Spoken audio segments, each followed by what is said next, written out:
هذه المعصية يقسي القلب. ما كانش عشان خاطر بنتك، ما ينفعش ان بنتك ايها الرجل تشاهد المغني المكنف ولا المذيع المعنف او زكية زكريا. بس احنا الحمد لله من زكية زكريا، ما حدش عارف طبعا مين زكية زكريا، كلمة سر كده.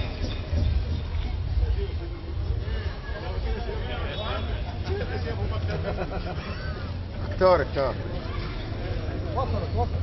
فخذ قرارا وانشر هذا الهدي ان انت تقاطع اهل الضلال، تمسك قنواتهم، وهذه تثاب عليها. انه بس ان انت لا تنظر في وجوه هؤلاء ولا تستمع الى هؤلاء الكاذبين،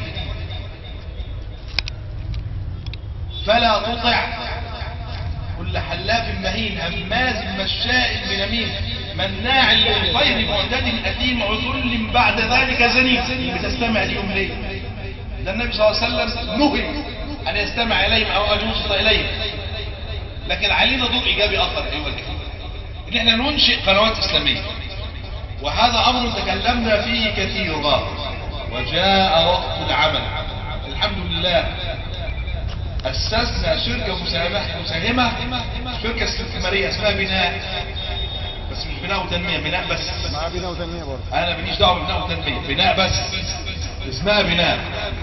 هذه الشركه للاستثمار والانتاج الاعلامي، راس مالها 24 مليونا من الجنيهات. سنجعلها على صورة أسهم، كل سهم 10,000 جنيه. ده مشروع استثماري، يعني لو إن شاء الله أرباح تعود على المستثمرين فيه. فإحنا في كل بلاد الصعيد اللي رحناها لغاية دلوقتي بنجد كرما يفوق الوصف. إخوانكم في القوصية قالوا إحنا علينا مليون جنيه من ال24، قوصية فقط مركز واحد، قال 100 سهم ب10,000 بمليون جنيه لهذه القناة. اخوانكم في العدوى في المنيا فقرا شوية قالوا 50 سهم يعني نصف مليون. اخوانكم في طهطة قالوا كام؟ 100 سهم يعني مليون على اهل طهطة. قنا اتفقنا معاهم بالامس على 200 سهم محافظة قنا. اصل محافظة قنا يعني قسموها نصين، كنا هنعمل عليهم اكتر من قسموها نصين، خلوا الاقصر لوحديها وقنا لوحديها، فتفرق دمها بين القبائل او تفرقت اموالها بين القبائل، فقالوا 200 سهم.